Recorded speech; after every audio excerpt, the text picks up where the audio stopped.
Hello, everybody. Dr. Kritzer back at you for Unit 2, Part 1.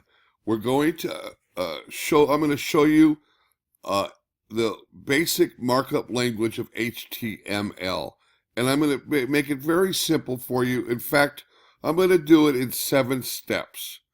The first step is how to set up your document. And you can see this is a text editor. I'm using landofcode.com text editor. And what you need is the symbol for the tag for HTML and the tag for body. And you also always want to close your tags with only a few exceptions. But to start off with, you always want to have that slash to close everything that you've opened. So we have an HTML document, and everything that is going to go in your document is going to go inside of the body, right here, between here and here. So, for example, if you're going to have a page about, things that, perhaps things that make you happy. Okay, so you can write things that make me happy. And view the output, and there it is. So that's how you get your document started, everything between the body, inside of the body, for now. So let me show you the next step. Let's say that you want to do things with the text, make it bold, make it italicized, perhaps underline it. Well, this is how you do that. Again, here are your openers here with your opening tag, HTML and body, and it's closed down here with the slashes. And to get bold text, we use the tag with B, less than B and greater than B. And then we always have to close it. You see the slash right there? And look what it did to that text. Here is some bold text, becomes bold, or with the I becomes italicized, or with the U underlined. Or you could do all of that. You could do all of that in one with this right here, the B, the U, and the I. Notice there's a space between these two lines. Well, to get that break, it's BR slash with the greater than, and then another one with BR slash, just like that. That's how you get that space. Okay. Now, let's say you want to have some big text or little text or both on a page. How do you do that? Well, it's with headings. H6 is very small. H1 is quite large.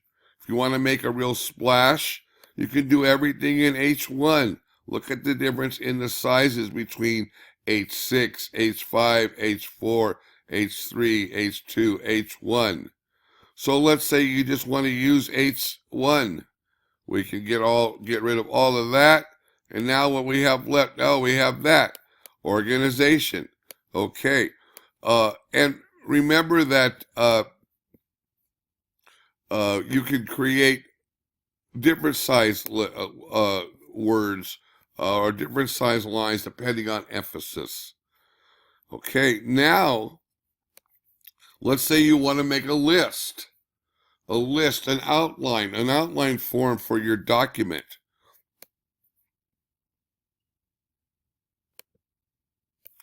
And this is how you do that. We can create what we call an unordered list. Everything, remember that what's going to appear, everything inside of the body. Okay, so under body, we have a little title for our list, and we have, in no specific order, an unordered list of colors. Okay, LI between, and then with green written here, and you notice again, we close it out with the slash. All of the LIs are closed out with slash LI. Just like that. That's how we make our list. Let's say you wanted it to be bigger than that.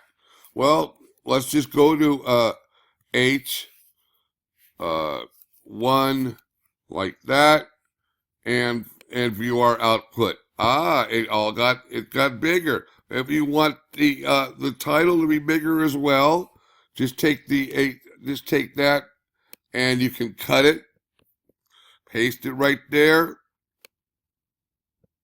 and then view it. Now they're all the same size.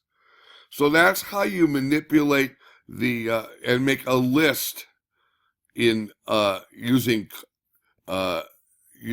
HTML. Okay, next, let's say you want to have a picture. Well, you notice on this thing here, we do have a picture of an apple. How did it get there?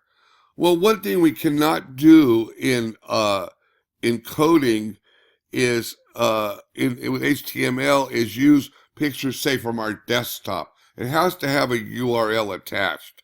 But Google has so many pictures. So let's say that we're interested in something else. Let's say we're interested in clowns. And I have a picture picked out here. And let's see if it shows up on the page. There's a clown. Now let me show you something else real quick. Let's say that clown's a little too big for you. You want to make it just a little bit smaller. Well, right after the JPEG and the quotation mark, I'm going to make a space, and I'm going to say width equals 200 and space height equals 200.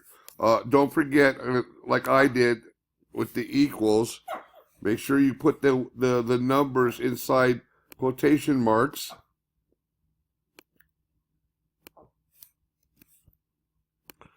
And there we go. And now let's see what it does to the size.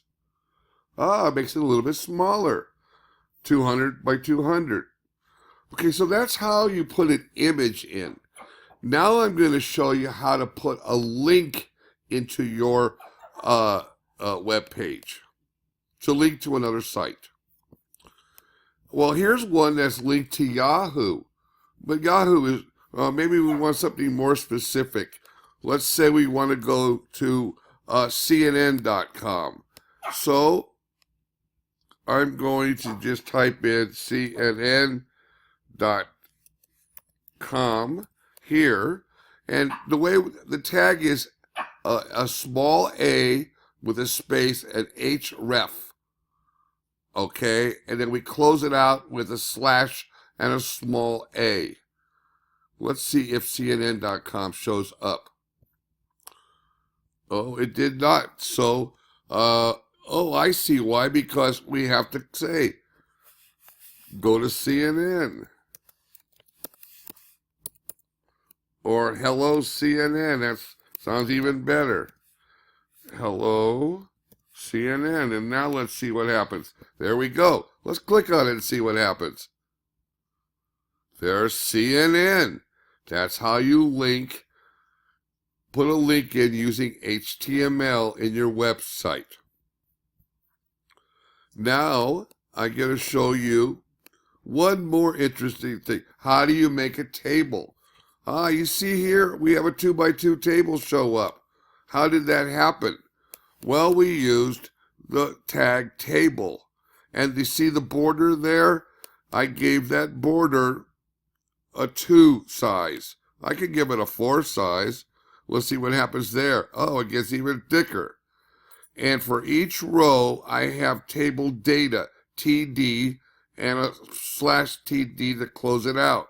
Cell 1, cell 2. These could be your courses. These could be different aspects of your life. And if with every row, you have a TR and a closed out TR. And the cells would be TD, TD, just like that. Close it out with the slash for table. So you've had basically 7 steps to building a web page. And we set up a document. I showed you how to put text in there. I showed you how to vary the style of the text, whether it be underlined or italicized or bold, how to make bigger, how to make it smaller, how to put up pictures in there, how to put links in there, and finally how to put tables in there. And this is Dr. Kritzer. I will be back with you for Unit 2, Part 2 next time.